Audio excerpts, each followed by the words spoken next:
Titanic nunca afundou sozinho, algo permaneceu, algo invisível mais presente, deslizando entre as ondas escuras do Atlântico. Relatos atravessam o tempo, sussurrando sobre aparições nas ruínas submersas. Sombras refletidas em velhos espelhos, presenças geladas em corredores vazios. Capitão, que ainda vela por sua casa de infância? Um espectro de barba branca perdido entre as paredes. A múmia da desgraça, um mito que nunca entrou no navio, mas que coleciona corpos como troféu ao longo da sua história. Hotel onde passos ecoam sem donos e portas que rangem sem vento. Foto com fantasma, museus assombrados.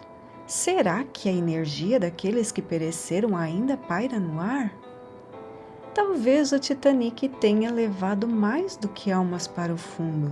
Talvez ele tenha deixado algo para trás, algo que ainda o observa.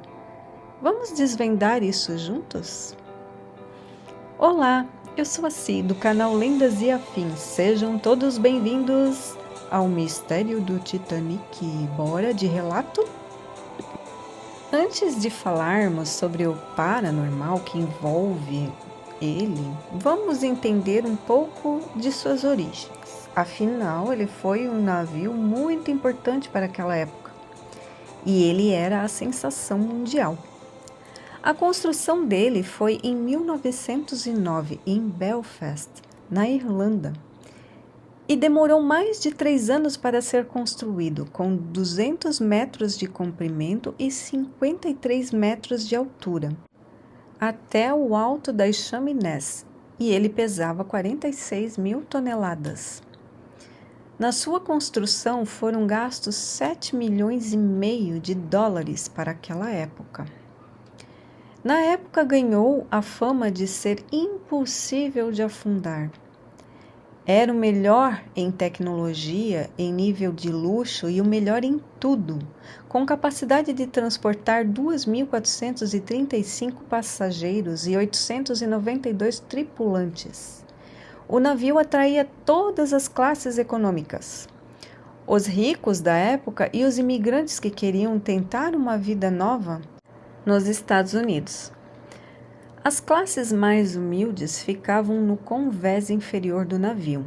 Na parte superior era o que tinha de mais luxuoso, com piscinas aquecidas, uma academia, uma charutaria, estúdio de fotografia, refinadas salas de jantar, até mesmo saunas a vapor, sem poupar nenhum conforto. Para os ricos da época, esse luxo era a oportunidade de vivenciar um sonho, mas que em breve se tornaria um pesadelo. A tragédia se deu em parte porque o inverno não tinha sido muito rigoroso naquele ano, e por conta disso havia muitos blocos de gelo no mar, se descolando das geleiras. Outro fator foi a velocidade absurda em que ele estava. No dia 12 e 13 de abril, o comandante recebeu vários alertas avisando que haviam pedaços grandes de gelo em sua rota. No dia 14, os alertas se intensificaram e, mesmo assim, o transatlântico seguiu por esse caminho. O último aviso foi dado pelo navio Mesaba, dando até as coordenadas de onde estava um grande iceberg. Porém, dizem que essa última mensagem ele nunca recebeu. Em algum trecho do litoral do Canadá, em 14 de abril de 1912, às 11h40 da noite, 4 dias depois de sua partida, quando o comandante Edward Smith já se encontrava em seus aposentos, um oficial bate à sua porta e avisa que havia um enorme iceberg a meio quilômetro à frente. E, infelizmente, era tarde demais. O acidente era inevitável, 60 segundos para selar milhares de vidas a bordo. Sabendo do ocorrido, o capitão Edward Smith manda desligar os motores e, 1 hora depois, a proa do navio já havia afundado 9 metros na água. No convés reinava o caos. Havia poucos barcos salva-vidas, sobre 20 deles que cobriam 35% da capacidade do navio. Então, a ordem era para crianças e mulheres entrarem no bote salva-vidas e evacuarem o navio. Armas foram apontadas para que a diretriz fosse respeitada. O operador de rádio envia as últimas mensagens de socorro dizendo suas coordenadas e no final, SOS navio afundando. Pessoas gritavam de desespero, o barulho do navio afundando e se partindo ao meio aumentava o medo da morte que era iminente. E em 15 de abril de 1912, exatamente às 2h20 da madrugada, as luzes do Titanic se apagam, afundando em menos de 3 horas para sempre nas profundezas do mar, sob um céu estrelado e o frio congelante das águas. Entre os 2.240 passageiros e tripulantes, mais de 1.500 pessoas perdiam suas vidas, afundando juntamente ao navio. O transatlântico Carpathia resgatou 700 passageiros e tripulantes apenas. No ponto onde o Titanic afundou, dizem que quando o navio submergiu de uma vez, os botes salva-vidas que já estavam bem longe do navio, as pessoas puderam ver um grande redemoinho se formando, engolindo tudo à sua volta. Então, a escuridão tomou conta e onde outrora haviam gritos de desespero, o silêncio era sepulcral. As pessoas resgatadas em choque choravam em silêncio, conduídas por aqueles que não tiveram a mesma sorte. Teorias da conspiração surgiram, no qual o Titanic tinha sido trocado pelo seu irmão gêmeo, o Olympic, que tinha a mesma quantidade de conforto que o Titanic tinha, era tudo exatamente igual, exceto que ele era um pouco menor. Então dizem que antes do embarque do Titanic, o Olympic bateu em um navio de pequeno porte e teve que voltar para reparos. Não tinha seguro. A companhia estava com as finanças comprometidas e a teoria foi baseada na conspiração de que eles teriam sido trocados para receberem o dinheiro do seguro no qual o Titanic tinha. E que por isso não deram ouvido às várias mensagens de iceberg no caminho. Esse dinheiro cobriria todos os custos do acidente do Olympic. Os defensores da teoria conspiratória envolvendo as duas embarcações, entre eles o britânico Robin Gardner, autor dos livros The Titanic Conspiracy, Cover-Ups and Mysteries of the World's Most Famous Sea Disaster, A Conspiração Titanic, Acobertamentos e Mistérios do mais famoso desastre marítimo do mundo, e Titanic, The Ship That Never Sank, Titanic, o navio que nunca afundou. Ambos não possuem versão em português. É uma pena, mas que é estranho o capitão do navio não ter dado devida atenção às várias mensagens sobre os icebergs. E por que não diminuiu a velocidade em um ambiente tão perigoso? Por que o capitão Smith cometeria um erro tão primário? Fica uma pontinha de dúvida. Porém, as peças são numeradas. O Olympic tinha o número 400. Ele foi desmontado em 1935 e leiloado por questões de dívida da empresa que depois foi vendida para uma outra companhia. Algumas peças foram para museu e a numeração do Titanic era 401. No qual é possível ver no Museu dos Estados Unidos, em Los Angeles e em Orlando, e também em Belfast, na Irlanda. Foi aberto um inquérito, várias pessoas dos sobreviventes foram interrogadas. Para mais detalhes sobre esse inquérito, há um documentário bem completo na History, que conta mais detalhes sobre o pós-tragédia. Agora vamos para o sobrenatural. Navios que passam pelo local, que fica ao largo da costa da Terra Nova, Canadá, relatam ter visto orbes, que são pequenas bolas de energia significando presença sobrenatural. Várias esferas foram vistas pairando perto do local do Titanic, em mais de uma ocasião. Além disso, os submarinos que navegam perto do local relatam ouvir sinais estranhos e interferência em seus rádios, incluindo mensagem SOS que não tem fonte verificável. Vamos para o relato número 1. É um bem curtinho e foi contado no short.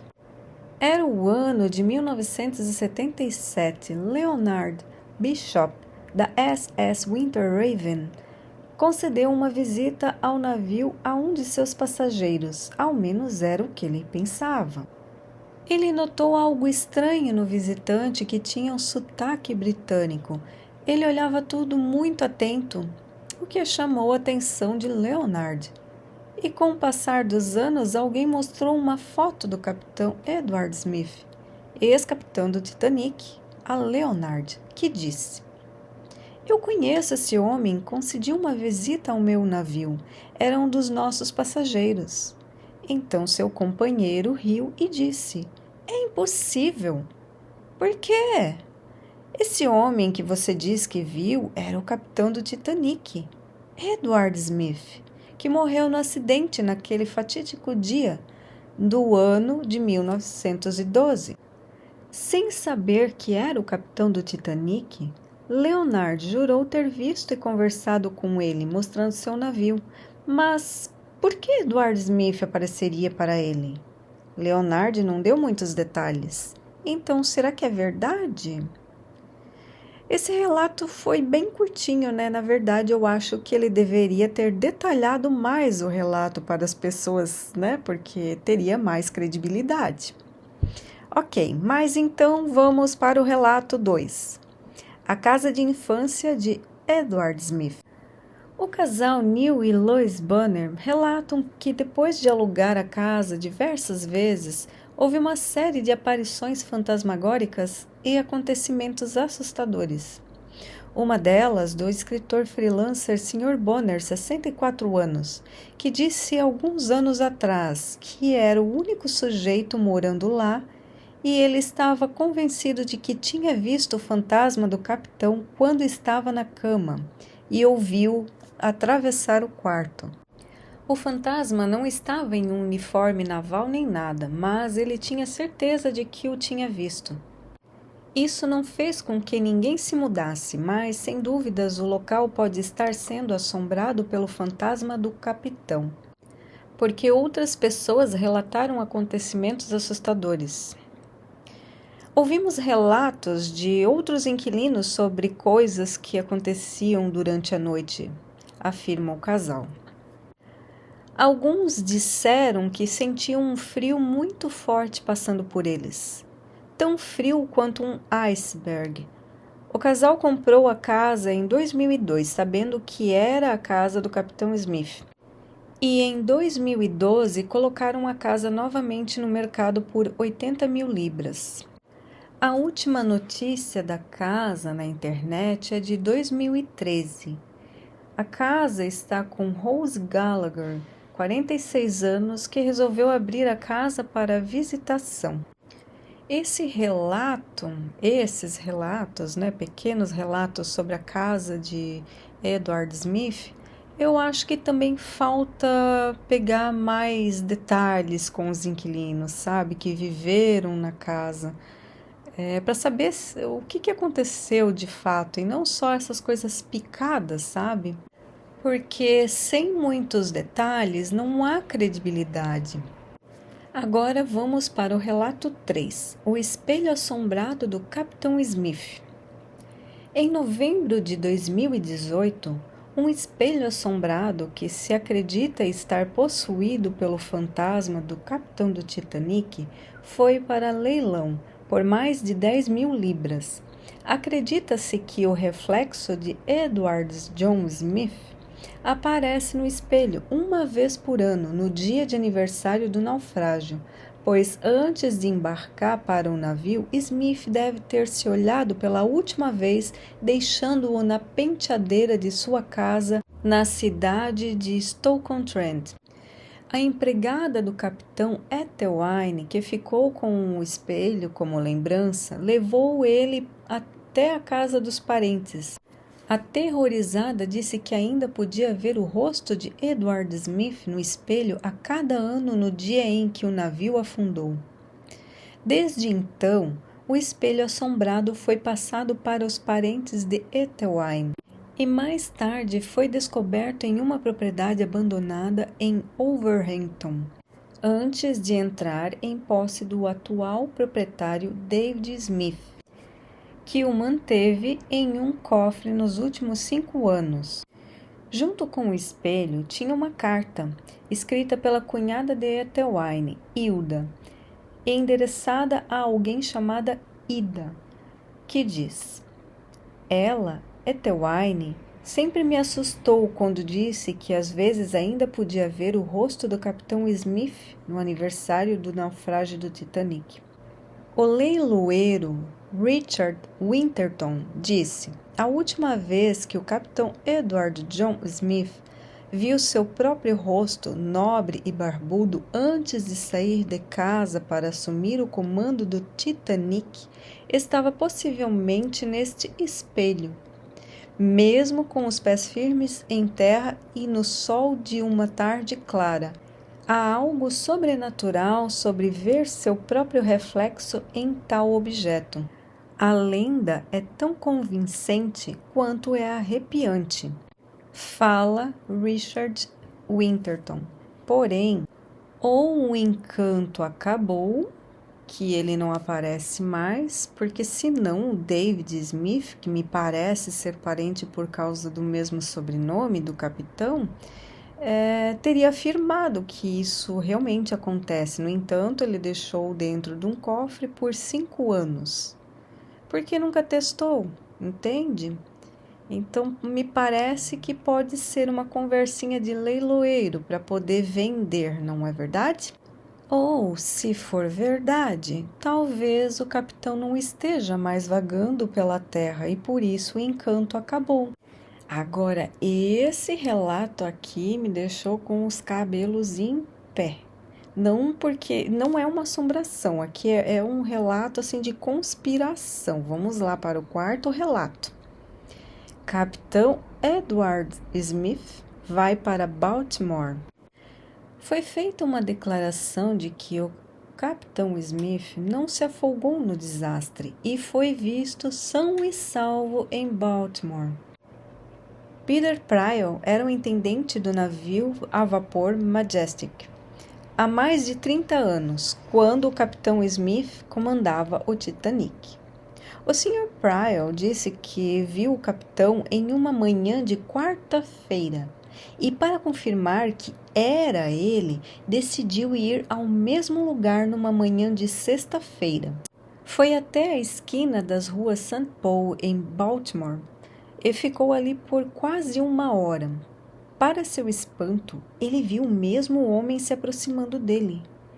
E ele disse: Capitão Smith, como vai? O homem misterioso respondeu: Muito bem, mas por favor não me detenha, estou a negócios. O Sr. Pryor ficou atordoado. Ele seguiu o homem até as ruas St. Paul e Fayette.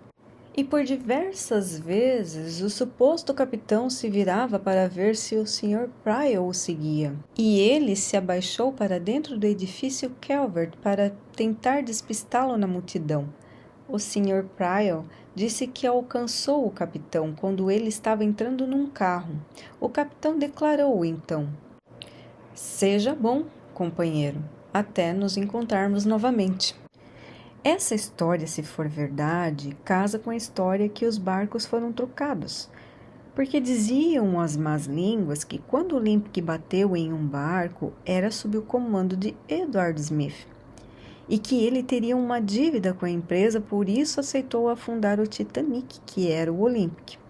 Alguns acreditam que Smith não cometeria um erro tão primário de bater o navio em um iceberg. E tinha o fato de que o Smith iria se aposentar após essa última viagem, mas acho meio difícil só uma pessoa ter visto o capitão. Se ele realmente tivesse sobrevivido, como o Titanic e ele próprio ficaram muito famosos no mundo inteiro, alguém mais o reconheceria. Se isso realmente aconteceu, talvez o Sr. Pryle pode ter visto um sósia do Sr. Smith, que decidiu nem falar que não era quem ele estava pensando, pois estava com pressa. E sobre o fato de não acreditarem que Smith pudesse cometer um erro tão primário, quem bate em um barco pequeno, como ele bateu o Olympic, pode bater em um iceberg. Talvez ele estivesse muito velho e cansado, talvez ele tivesse problemas com a saúde, vai saber. Ao mesmo tempo que existe a dúvida, é difícil provar qualquer coisa. E lembre-se que foi aberto um inquérito nos Estados Unidos. E esse documentário da History que fala sobre o inquérito está completo no YouTube. Eu vou deixar os links abaixo, né? E de toda a pesquisa, caso alguém queira se aprofundar mais. Agora vamos para o quinto relato. A múmia do Titanic. Um mês após o naufrágio do Titanic, o Washington Post sugeriu que o acidente tinha sido obra da múmia da princesa Amun-Ra, que viveu cerca de 3.000 anos atrás e foi parar no British Museum. O jornalista William Thomas Studd, que estava no Titanic, relatou a um companheiro de viagem, Frederick K. Seward, no salão de jogos de cartas antes do acidente, um conto misterioso das aventuras da múmia no Museu Britânico, que havia punido com grandes calamidades todos os que escreveram sua história. Disse que quando encontraram-na pela primeira vez no Egito, quando a inspecionavam, o caixão tinha a pintura de uma mulher de estranha beleza, mas os olhos escuros que fitavam o vazio com uma fria malignidade de expressão. Então o Sr. D concordou em tirar a sorte para a posse do tesouro e trazê-la para Londres. E o caso passou para um amigo, que pode ser chamado de Sr. W. Quase imediatamente foi lembrado depois, com espanto, que a vingança da antiga sacerdotisa começou a se manifestar.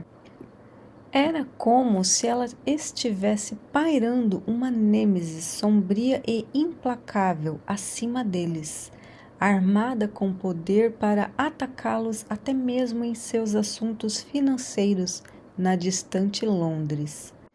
Na viagem de volta, um dos membros do grupo foi baleado acidentalmente no braço por seu empregado, através de uma arma que explodiu sem causa visível. O braço teve que ser amputado. Outro morreu na pobreza dentro de 1 ano. Um terceiro foi baleado. O dono do caixão da múmia descobriu que ao chegar ao Cairo, que havia perdido grande parte de sua fortuna e morreu logo depois. O espírito da sacerdotisa, com ira insaciável, não parou nos confins do Egito, mas perseguiu os saqueadores de sua mortalha de madeira até a Grã-Bretanha. Um dia, a famosa teosofista Madame Blavatsky entrou na sala em que o caixão havia sido colocado. Ela logo declarou que havia uma influência maligna na sala. Ela implorou a sua anfitriã para mandá-la embora, declarando que era algo muito perigoso. A dona, no entanto, riu dessa ideia como uma superstição tola. Porém, ela ficou intrigada. Então ela enviou o caso para um fotógrafo famoso na Baker Street.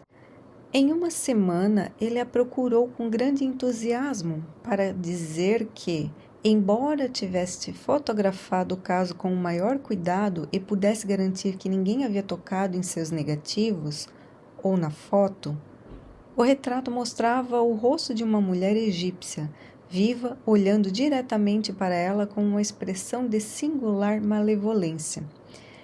Logo depois, o fotógrafo morreu repentinamente e misteriosamente.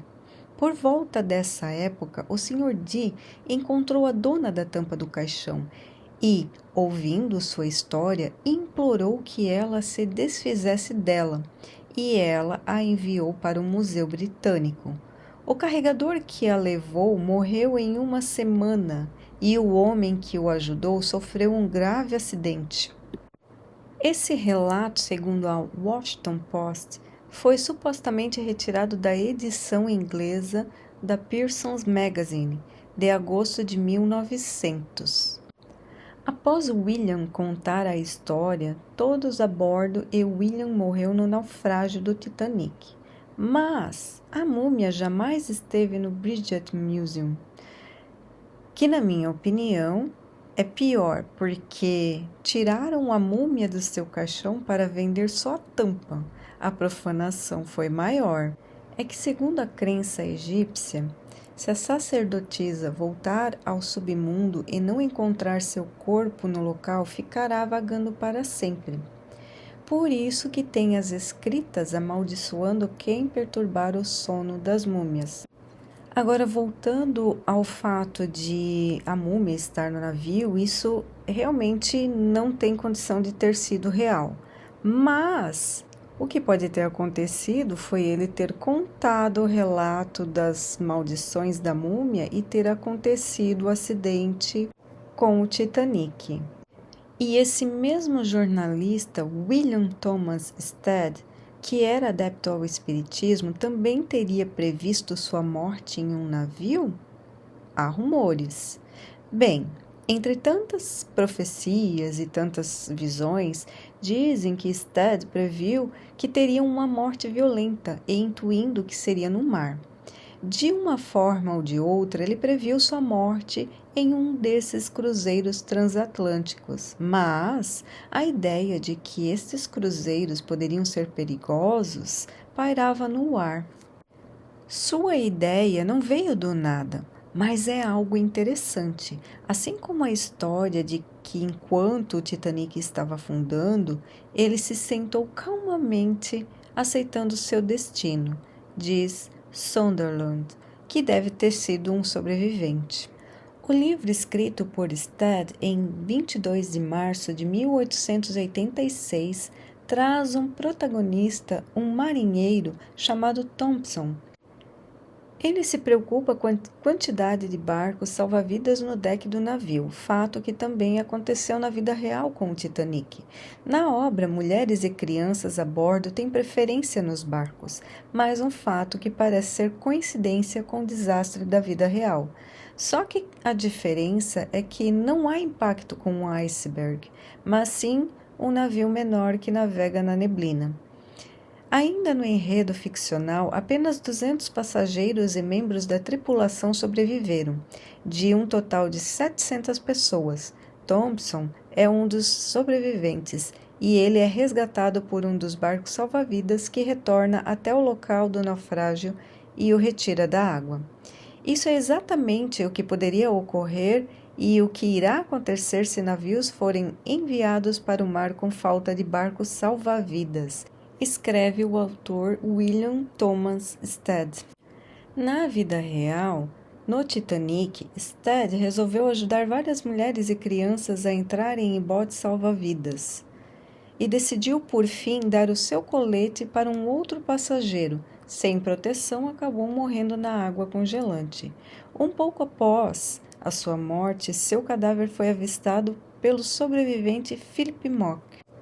Outro livro que coincidentemente previu o naufrágio é o The Wreck of the Titan or Futility, by Morgan Robertson, O Naufrágio do Titã ou Futilidade. Essa história ostentava semelhanças ainda mais surpreendentes com o naufrágio do Titanic. O enredo segue com o transatlântico fictício Titã, que finalmente atinge um iceberg no Atlântico Norte e afunda. E o nome e as coincidências da trama não são os únicos detalhes que se encaixam no desastre na vida real. Assim como o Titanic, o Titã ou Titan, foi descrito como o maior navio à tona na época. Na verdade, os tamanhos e comprimentos do navio são bem próximos, assim como a velocidade em que eles colidem com um iceberg. Ambos os navios têm uma perigosa escassez de botes salva-vidas. Assim como o Titanic, o Titã ou Titan também foi apelidado de inafundável e afundou em uma fria noite de abril. Olha que coincidência, foi em abril também. O naufrágio do Titã resultou na morte de todas as 2.500 pessoas a bordo, exceto 13 pessoas. Mas, na vida real, 1.500 pessoas morreram no Titanic, enquanto 705 sobreviventes conseguiram sair. Uns dizem que foi 700 pessoas, uns dizem que foi 705 pessoas que sobreviveram. Após o naufrágio do Titanic, o livro foi relançado e Robertson foi rotulado como clarividente. Ele disse que simplesmente tinha conhecimento sobre operações marítimas, dizendo: "Eu sei sobre o que eu estou escrevendo, só isso." Ele escreveu 14 anos antes do naufrágio, em 1898. Esse relato podemos dizer que foi algo sobrenatural, pois há várias semelhanças, como o nome, o tamanho, a velocidade em que bateram no iceberg e afundaram em abril. Nossa, a data coincidir é algo muito estranho. O fato de serem inafundável e os luxos que ambos tinham, parece que tudo coincide, inclusive a falta de botes salva-vidas. Porém, esse último pode ter sido um problema da época, senão William Stead não teria escrito isso no livro dele. Agora vamos para o relato número 6. Esse eu achei bem interessante. Vamos ver se vocês também acham. Assombração no Pool House Hotel. Acima de tudo, um sentimento de terror absoluto e pânico, quando hóspede após hóspede dizem que eles experimentaram isso em um quarto específico do hotel. É difícil não acreditar, pois são muitos relatos. Um dos acontecimentos marcantes foi de um senhor que correu gritando do quarto no meio da noite, caindo das escadas, e depois morreu de seus ferimentos. Esses eventos ocorreram no encantador Hotel Pool House em Pullway, durante um período aproximadamente de 1991, quando foi comprado por Peter e Margaret Harrison. A filha do senhor e da senhora Harrison, Liz Miles, estava fortemente envolvida na administração do hotel. Ela estava profundamente cética em relação às reivindicações dos convidados, até que ela mesma decidiu dormir no quarto. Falas de Liz. Eu me perguntei por que tantas pessoas corroboraram a mesma história. Então foi em novembro, o hotel estava vazio e eu acordei entre 2 e 3 horas da manhã, ouvindo portas batendo, pessoas correndo e gritando. No começo eu pensei, o que diabos está acontecendo? Então eu pensei em aguentar um minuto. Era novembro, estávamos fechados e não havia ninguém. Então eu saí da cama e abri a porta. Pasmem, e tudo ficou absolutamente em silêncio.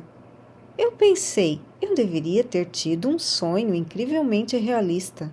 Eu fechei a porta e voltei para a cama. E começou tudo de novo. Eu sabia que não estava sonhando, estava acordada. Então eu acendi a luz. O barulho no corredor permanecia.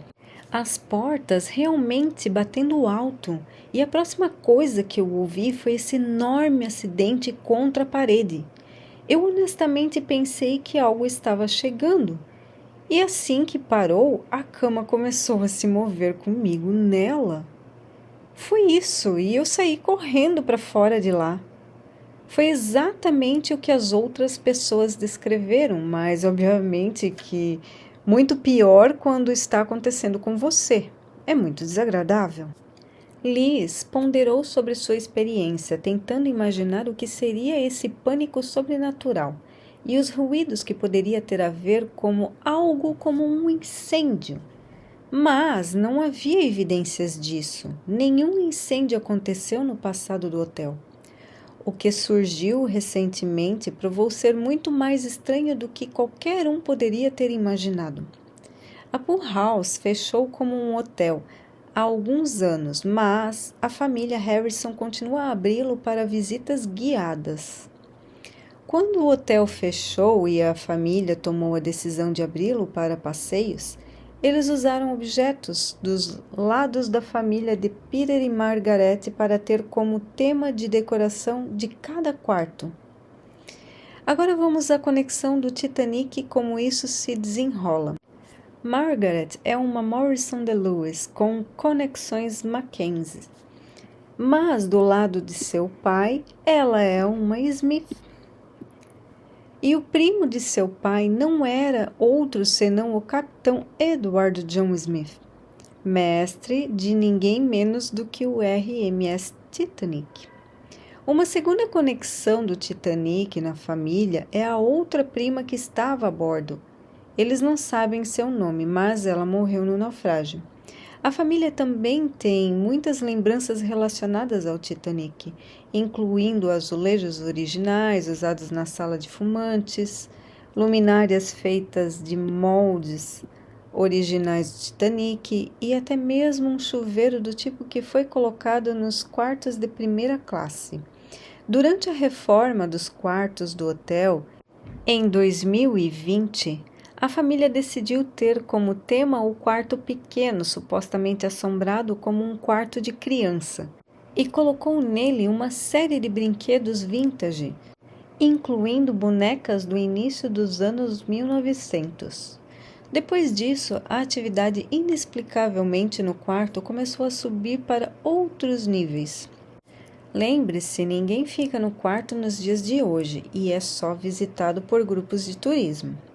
Mas os funcionários dizem que agora acham que as bonecas são removidas de seus lugares para o chão.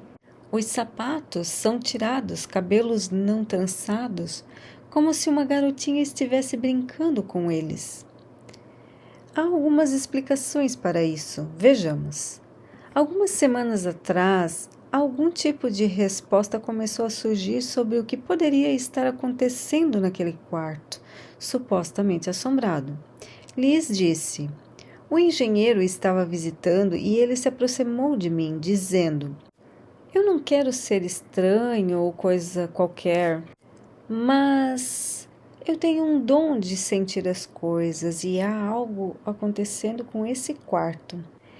Ele me disse que sua filha é muito deficiente e acamada, mas é uma médium muito talentosa, ou talvez amaldiçoada. Ela não precisa visitar o lugar, tudo o que ela precisa é de uma foto. Ele perguntou se ele poderia enviar-lhe uma foto do quarto em seu telefone e Liz concordou. Então veio a resposta. E ela disse que o link Recordações do Titanic no hotel atua como um farol para as pessoas perdidas do naufrágio, incluindo crianças. O que os convidados estavam ouvindo é o pânico extremo e a confusão daquela fatídica noite. Não sabemos por que a atividade ocorre apenas naquele quarto, mas agora que os brinquedos estão nela, parece estar atraindo as crianças perdidas da época. A médium acrescentou que não há nada de horrível ou mal no quarto. Disse que é apenas uma situação muito triste. Ela pôde sentir uma sensação de confusão com as crianças.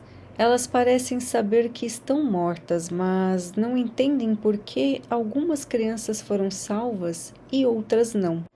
O que Liz relatou explica o pânico e a cama se movendo era porque um navio estava enchendo de água e estava flutuando. As batidas alta eram as mobílias em movimento e batendo nas paredes. Liz acredita que parece ter sido as conexões de sua família no Titanic que criou a atividade paranormal, embora ninguém faça ideia do porquê está localizado apenas naquele quarto. Mas, além do quarto de terror do Titanic, parece que pode haver muitos outros espíritos em Pool House, escondendo joias, tocando piano ou parecendo muito sólido, como se estivesse em um loop, atravessando o corredor e desaparecendo no que é agora um armário. A casa tem uma história extraordinária e longa que Liz revela aos hóspedes nos passeios que realiza entre abril e outubro. Qualquer pessoa interessada nos aspectos paranormais da Pool House pode se juntar a ela às quintas-feiras, às 3:30 da madrugada, para sua turnê. Não traga menores de 10 anos, ela insiste. E é isso aí, esse relato eu achei que ficou bem completo, foi bem detalhado e traz um pouquinho mais de credibilidade, não é verdade? Agora vamos para o relato 7, foto no pub em Belfast. Cheryl e Luke Arclos estavam voltando para a Europa em um bar em Belfast, onde o casal ficou aterrorizado depois que alguém que eles acreditam ser o fantasma do Capitão Smith apareceu em uma foto deles enquanto aproveitavam a noite. Eles notaram algo desfocado no fundo da foto que tiraram no pub lotado de recordações originais da infame viagem. A foto foi tirada pela sogra de Cheryl, que tirou 3 fotos deles em segundos. Eles se lembram que sentiram um vento frio nas costas, mas não pensaram em nada sobrenatural na hora. Talvez o velho pub só tivesse uma corrente de ar ruim. Foi só quando voltaram para a Inglaterra que eles olharam as fotos e viram algo estranho. Cheryl afirmou: liguei para meu marido e ele disse que provavelmente era uma pessoa andando atrás de nós muito rápido, mas a questão é que tudo ao nosso redor é cristalino, exceto aquele borrão. Eu estava muito cética no começo, mas agora realmente acho que parece um homem. Há um forte fundo de Titanic de recordações originais no bar, e quanto mais você olha, mais ele se parece com o capitão. No lado direito, atrás de nós, uma banda estava tocando, então ele parece estar assistindo a banda. Esse relato, gente, depois de você ver a foto deles com aquele borrão atrás, realmente existe o borrão. Só que no meu ver, eu não consegui ver capitão nenhum lá, é só um borrão. Parece que realmente passou algo assim muito rápido. Talvez alguém mesmo passou rápido, ou sei lá, alguma falha ali aconteceu, mas que não parece capitão nenhum. Aquilo ali eu acho que foi só uma falha na foto mesmo, sabe? Então vamos para o último relato. Relato número 8. Assombração do Museu do Titanic de Branson. Os funcionários dizem ver vultos, escutam chamar seus nomes e alguns já foram até tocados. O Museu do Titanic tem sido uma atração imperdível por 2 décadas. Com mais de 400 artefatos reais do Titanic, que são avaliados em mais de 4 milhões, disse a guia do museu, Jamie Terrell, que trabalhou no museu por 17 anos. Conta alguns relatos, em especial na escadaria, que foi construída usando os projetos reais do Titanic. E uma das coisas favoritas é estar na grande escada, porque ela pode ver a reação dos convidados quando eles olham-na pela primeira vez. Mas este também é um lugar onde Jamie viu coisas que ela não consegue explicar. Uma certa vez, quando ela se virou para ver que horas eram no relógio no topo da grande escada perto do New Post, viu um homem em um terno preto com uma cartola, mas muito rápido, pois ele desapareceu. Ela é apenas uma das funcionárias que viram vultos correndo no corredor do museu. Por muitas vezes isso acontece. Não é uma coincidência. Já ouviu chamar o nome dela, já teve o laço da parte de trás do vestido puxado. E por qual motivo esse museu pode ser assombrado? Acredita-se que tem algo a ver com os objetos originais ancorados nesse edifício. Muitos destes artefatos foram encontrados flutuando no Atlântico. Alguns foram encontrados nos corpos à deriva no oceano. O medo, o amor, o riso, a tristeza, a raiva, tudo o que é energia daquelas pessoas estão na atmosfera, no meio ambiente, acumulado nos objetos. David, do canal Hunting History, já esteve no Titanic Museu antes. Ele disse: tivemos muitas vozes, muitas figuras sombrias que vimos com os nossos próprios olhos em todo o prédio, e alguns de nossos equipamentos se mexeram. Mas todos dizem que não é nada malévolo. É como se eles só quisessem mostrar que estão ali. O segundo andar é uma das áreas mais ativas, o deck da Promenade. A equipe de limpeza à noite se recusa a ir neste quarto, pois dizem que só de pensar nas pessoas que gritavam, chorando de terror e que elas sabiam que iam morrer, esse fato atrai muita atividade que acontece nesse momento em que o navio afundou. E o que isso deixou para trás fez uma marca ao longo do tempo. Se esse museu é assombrado, eu acho que pode ser, porque acredito que a energia daquelas pessoas ainda ressoa em seus objetos. E a morte deles foi muito traumática.